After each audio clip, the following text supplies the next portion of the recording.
इसका आंसर क्या लिखा? 23, 15, 8 या 18?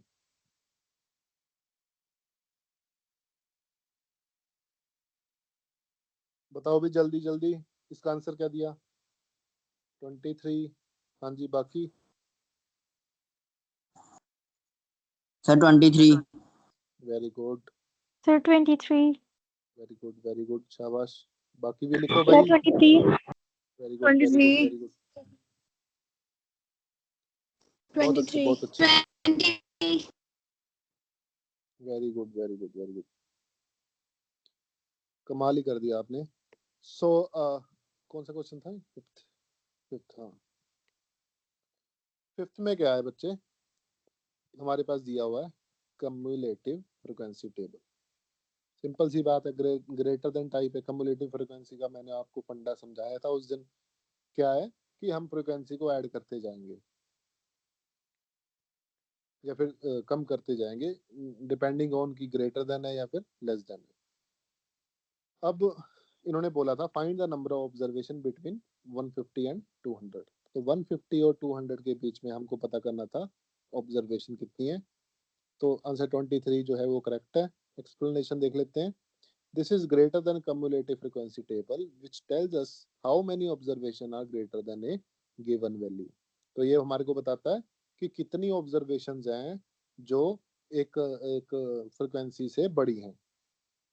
To find the number of observation between 150 and 200, we subtract frequency greater than 150 minus frequency greater than 200. तो 32 minus 9 हमारा आ गया 23. So 23 observation lies between 150 and 200. So it was an easy question. Now let's move to question number 6. The average of lower and upper class limit is called class width, mark, boundary या फिर frequency.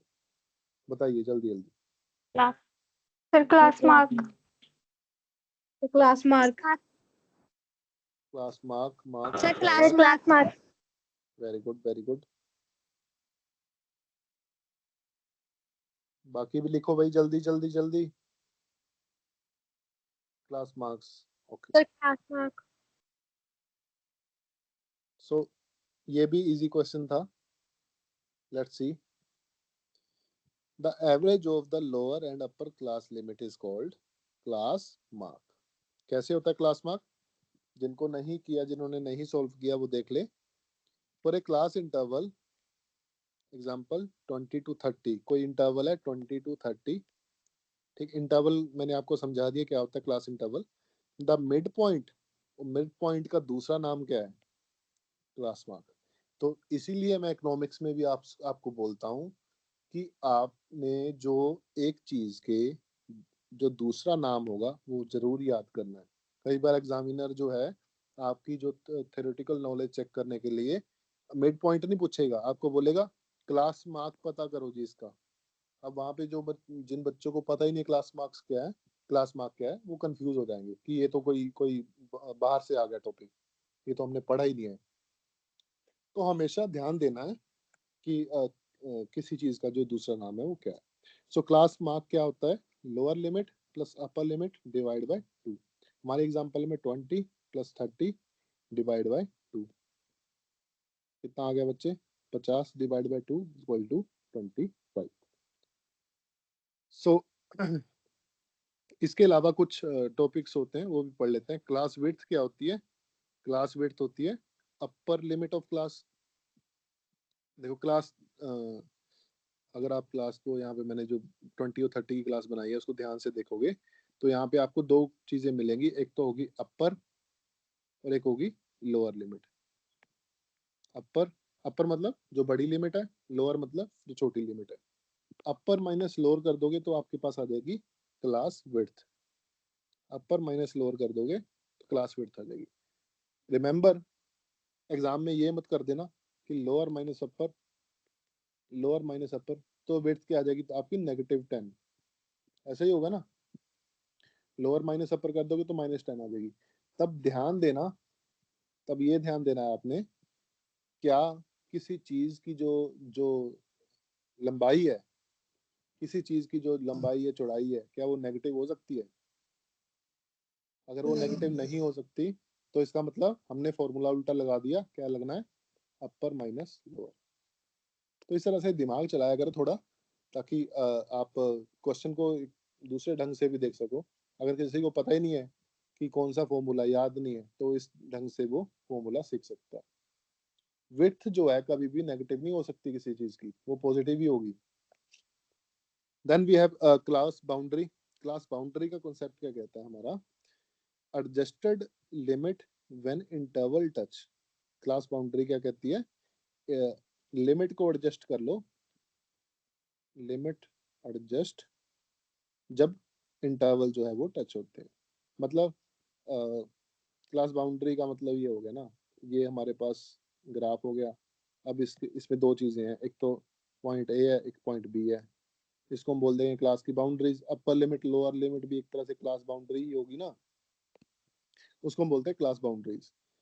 Class frequency, number of observation in that interval, कितनी observation है उसको बोलेंगे class frequency.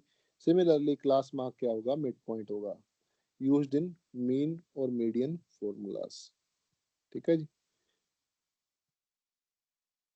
Then class mark is specially sir class important. Boundary केड़ा केड़ा की समझाना? क्लास बाउंड्री क्लास बाउंड्री बच्चे कुछ नहीं होता। आप ये समझ लो सिंपली, जो मैंने अपर लिमिट लिखी एंड जो लोअर लिमिट लिखी, उन दोनों को बोलते हैं क्लास बाउंड्री। बस, किसी भी चीज की अपर लिमिट और लोअर लिमिट, उसको बोलते हैं क्लास बाउंड्री। अगर मैं माइनस करूं फिर वो बन जाएगी क्लास विड्थ। क्लास तो मेरी यही है ना, 20 एंड 30, यही क्लास है ना मेरी। इसकी बाउंड्री कौन सी है? आपके घर की बाउंड्री कौन सी होती है? जहाँ पे आपका घर शुरू होता है, जहाँ पे खत्म होता है, वही होती है बाउंड्री। तो यहाँ पे क्लास कहाँ से शुरू हो रही है? 10 से। खत्म कहाँ हो रही है? 20 पे। तो बाउंड्री क्या होगी? 10 एंड 20। क्लियर है बच्चे? यस सर तो स्टेप डेविएशन मेथड में क्लास मार्क जो है वो काफी इंपॉर्टेंट होता है for calculating mean of group data. जब हम ग्रुप डाटा का मीन कैलकुलेट करते हैं तब क्लास मार्क जो है हम कैलकुलेट करते हैं, इसलिए इंपॉर्टेंट है। So next question is, okay, pie diagram. दोबारा पाई डायग्राम क्या बोल रहा है? In pie diagram the central angle represented by an item of amount is 72। ये कोई डायग्राम है, इसमें कोई एंगल बन गया 72 डिग्रीज का। अब ये 72 नहीं है, 90 लग रहा है वैसे, पर आप सोच लो कि ये 72 है। गुस्सा मत करो, मैं इसको कम कर देता हूँ। राइट, ये लो, अब ये हो गया 72 डिग्री का एंगल। अब कह रहा है कि if the total outlay, total मेरा खर्चा कितना है? 40,000। तो find the value of x. इसका आंसर कितना है बच्चे आपका? Sir sir 8,000 8,000। 8,000 सर कम नहीं होगा? 8,000 10,000 नहीं 8,000 होगा? 6,000 9,000 नहीं आ रहा किसी का? बोलो भी, लिखो भी बाकी बंदे। 8,000 8,000। ओके, चेक करते हैं अभी कितना आ रहा है। हाँ जी, 8,000 आपका सही है, करेक्ट है। जल्दी जल्दी देखेंगे। पाई डायग्राम, सेंट्रल एंगल दिया है 72। टोटल आउटले, मतलब आउटले का मतलब होता है खर्चा। खर्चा, वैल्यू ऑफ आइटम, एक्सप्लेनेशन क्या है? Value is equal to 70, angle कितना है? 72 डिग्री। टोटल एंगल कितना है मेरा? 360 डिग्री। इनटू टोटल खर्चा कितना है? 40,000। काट पीट के कितना आ गया मेरा? 8,000। ठीक है जी, सिंपल। वही वैल्यू वाला फॉर्मूला लगाना जो हम पहले अभी करके हटे। अच्छा, टॉपिक कहाँ से लिया? पाई चार्ट से। Pie chart used for showing budget, expenditure breakdown, survey response या अदर अदर चीज के लिए। आप अपने एग्जाम के नंबर्स के बेसिस पे भी पाई चार्ट बना सकते हो, जैसे मैंने आपको बोला। Then angle is equal to proportion into 360, ये फॉर्मूला है, याद होना चाहिए आपको। अच्छा, सिंस 72% इज इक्वल टू 20%। अच्छा, या फिर ऐसे देख लो। अच्छा, एक और तरीका सॉल्व करने का है, देखो। अब इन्होंने क्या किया, 72% देख लिया, 72 डिग्री देख लिया कि 360 डिग्री का कितना परसेंटेज है। आगे 20% है, 20% है, तो आउटले कितना होगा 40,000 का 20%, विच इज 8,000। तो इस तरीके से भी आप निकाल सकते हो, फॉर्मूला से भी निकाल सकते हो, ये जो बिना फॉर्मूला के निकाल के भी आप जो है क्वेश्चन को सोल्व कर सकते हो। सो लेट्स, इसमें कोई डाउट तो नहीं बच्चे किसी को? आगे चलूं मैं? Yes, sir. Next question is the frequency density, अब दोबारा डेंसिटी आ गई है, of a frequency distribution is equal to, बताओ भी इसमें क्या आएगा, ऑप्शन ए, बी या सी या डी? सी ऑप्शन, सी।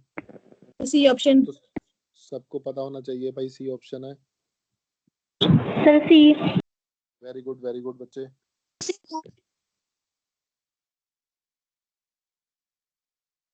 Very good. महक, परमवीर, चंचल, कुसुम, मुस्कान, जस, भूमिका, वेरी गुड। नाउ देखते हैं सोल्व करके। आंसर क्या है, class frequency and class width, ये हमने पहले कर लिया फॉर्मूला। फ्रीक्वेंसी डेंसिटी का फॉर्मूला क्या होता है, class frequency divide by class width. कहाँ पे यूज होता है, it is used when drawing histograms with unequal class width. आपको ये भी क्वेश्चन पूछ सकता है कि फ्रीक्वेंसी डेंसिटी को हम यूज करते हैं अनइक्वल क्लास विड्थ में, पर वो किसके लिए करते हैं, बार डायग्राम के लिए, हिस्टोग्राम के लिए, लाइन ग्राफ के लिए, कहाँ पे? तो उसका सही आंसर क्या होगा, हिस्टोग्राम के लिए। Height of the bar is equal to frequency density. Bar की हाइट जो है किसके बराबर कर देते हैं हम, फ्रीक्वेंसी डेंसिटी के। So area is equal to frequency. अब करते क्या है, सिंपली एरिया कैलकुलेट कर लेते हैं। क्या करते हैं, सिंपली एरिया कैलकुलेट कर लेते हैं, और उससे हम क्या करते हैं, फिर कंपैरिजन करते हैं। Right, so histogram with unequal intervals, equal width में क्या होगा, height is equal to frequency, हमने कर लिया है। अनइक्वल में क्या करेंगे हम, फ्रीक्वेंसी डेंसिटी, फिर एरिया फाइंड आउट करेंगे और फिर कंपैरिजन करेंगे।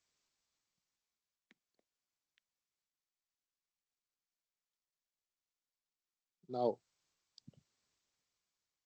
हाँ जी, ये बताइए,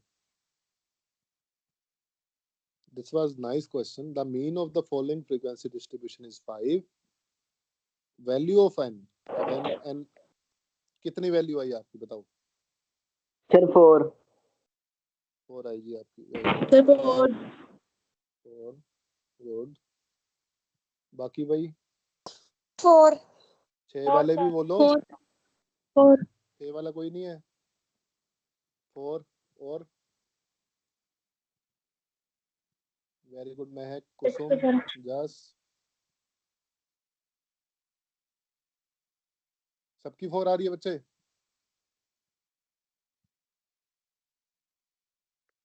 ओके, लेट्स सी।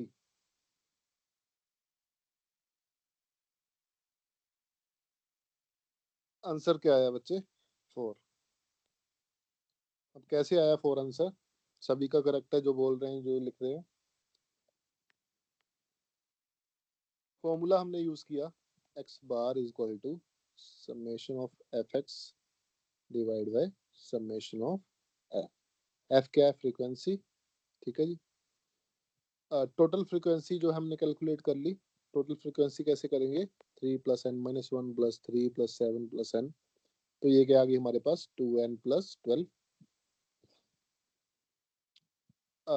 ऊपर जो हमारा न्यूमरेटर है उसको कैलकुलेट करेंगे, एफ एक्स कितना आएगा हमारा, एफ एक्स का मतलब 0 से 3 को मल्टीप्लाई करो, 2 से n-1, फिर 4 से 3, फिर 6 से 7, फिर 10 से 9, सॉरी n, सभी को इकट्ठा कर दो, हमारे पास वैल्यू कितनी आ गई 12n प्लस 52।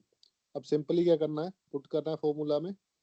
5 जो है हमारे पास दिया हुआ है, x बार जो है हमारे पास 5 ऑलरेडी दिया हुआ है, mean of frequency distribution is 5, उसको पुट कर दिया, n की वैल्यू निकाल दी। अब n की वैल्यू कैसे निकाली, जो इसके नीचे इसको उधर जाके मल्टीप्लाई कर देंगे, ये आ गया आपका अगला स्टेप।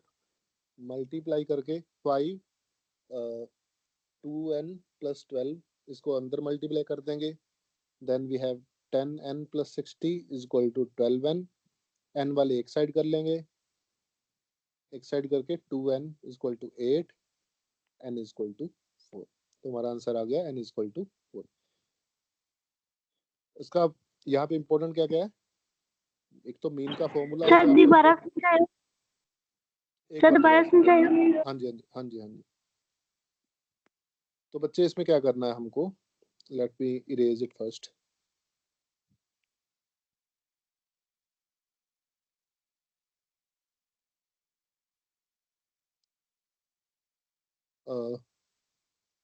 एक्स बार का फॉर्मूला होता है बच्चे summation of f x divide by summation of f. ठीक है जी, ये हमारे पास फॉर्मूला, ये आपको याद करना पड़ेगा, इससे कोई कोई हल नहीं है। अब जब आप ये याद कर लोगे तो आपने सबसे पहले क्या करना है, फॉर्मूला लिखना है पेपर पे। फॉर्मूला लिखोगे तब आपको पता लगेगा कि आपको क्या क्या कैलकुलेट करना है। अब यहाँ पे सबसे पहले समेशन ऑफ एफ चाहिए, एफ हमारे पास दिया हुआ फ्रीक्वेंसी, इसका समेशन ऑफ एफ कितना आएगा, समेशन ऑफ एफ हमारा आ रहा है 2n प्लस 12। मैंने क्या किया, सबको ऐड कर दिया, 3 प्लस n-1। स्क्रीन नहीं शो हो रही। स्क्रीन नहीं शो हो रही, बाकियों को शो हो रही है बच्चे? Yes sir. Yes sir. आपके एंड से ना कोई दिक्कत होगी शायद नेटवर्क प्रॉब्लम की वजह से, एक बार दोबारा रिफ्रेश कीजिए, आई थिंक वो सॉल्व आउट हो जाएगी आपकी दिक्कत। तो ओके सर। फ्रीक्वेंसीज को ऐड करना है, 3 plus n-1 plus 3 plus 7 plus n is equal to 2n plus 12। ठीक है जी। उसके बाद अब मेरे को दूसरा क्या चाहिए, summation of f x. F x के लिए मैं क्या करूंगा, एफ मल्टीप्लाई, पहले एफ एक्स निकाल लूंगा। एफ एक्स कैसे निकालूंगा, एफ और एक्स देखो, दोनों को आपस में क्या कर दूंगा मैं, मल्टीप्लाई। 0 मल्टीप्लाई 3 0 हो गया, 2 मल्टीप्लाई 2n-2, 4 मल्टीप्लाई 3 12, 42 होता है राइट, एंड 10n। अब इन सबको मैं जोड़ दूंगा, ये आ जाएगा मेरा समेशन ऑफ एफ एक्स। अब यहाँ पे कितना आ रहा है, 12n प्लस 52, 12n प्लस 52।